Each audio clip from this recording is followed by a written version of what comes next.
Hey folks, this is Shane. Thanks for taking the time to watch this video. Now, I'm a big fan of having BNC style connectors on my handheld radios. We'll get more into that in a minute. Like many people, when I decided to go down that route, I just did a search on Amazon, found a value pack from some off-brand and bought them because they were inexpensive. And overall, they work good enough. But there are some concerns with the style that I have, so I've recently upgraded to this BNC connector that is offered from Signal Stuff. Bottom line up front, these things are not inexpensive, but I think they're worth every penny. And we'll get into it and why I think if you go with the BNCs, you should go with either this one from Signal Stuff or something similar. I should probably cut to the tabletop now. On the table here I have my two VX6s that we'll use to compare these two different styles of BNC connectors. The one on the left is a no name brand BNC connector that I got off of Amazon, fairly cheap, and the one on the right is the one that I got from Signal Stuff. So before I dive into comparing these two connectors, you may have to ask yourself, do you really need a BNC connector on your handheld, or can you just go with the SMA threads that are already on there? And like most yes or no questions in ham radio, the answer is it depends. If you're in an area where you can get a lot of coverage with repeaters and you're happy with the stock antenna or the aftermarket antenna that you use and you don't switch them out, then I really don't see a need to get a BNC connector. If you're going to leave the same antenna on all the time, or maybe switch it off once in a great while, there's not a whole lot of advantage in getting a BNC connector.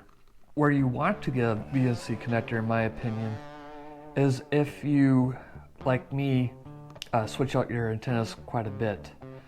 I do a fair amount of portable work, so I'll often bring a roll-up J-pole that I'll switch off with the whip antenna that I have on.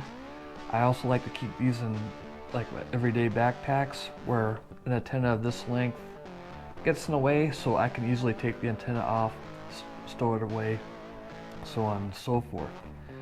So why I recommend getting a BNC if you take the antennas on and off a lot are twofold really.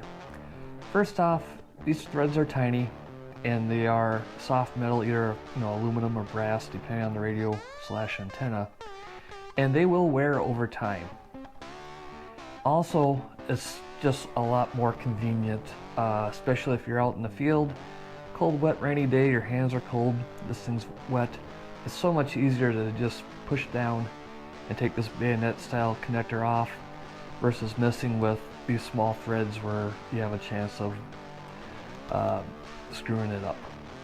So I personally have converted to BNC connectors on all my handhelds. It's more convenient and then there's less wear and tear.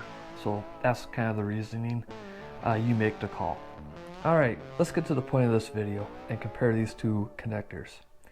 And we'll go over why I personally think this one's a little bit better and worth the extra money.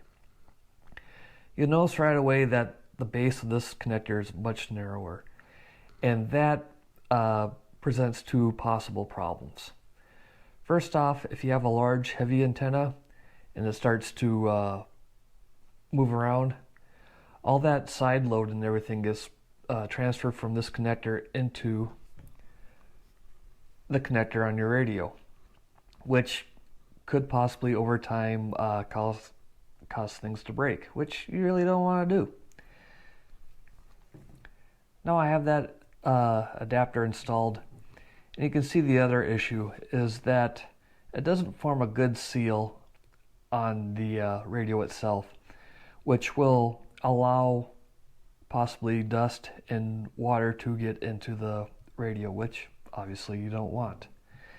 And to a third point, cosmetically this looks a little janky. Now with this connector, you can see that it fits into the antenna pocket much better, has a lot more support around it, so it's very sturdy. You're not going to be transferring the load into the radio. And the other nice thing about this connector is on the outside, which is probably hard for you to see, is a rubber sleeve that extends out just a little bit past the middle of the connector. So the benefit of having that little bit of rubber that extends past the connector itself is when you tighten it down, this will compress, form a nice little seal, and help keep the threads nice and snug.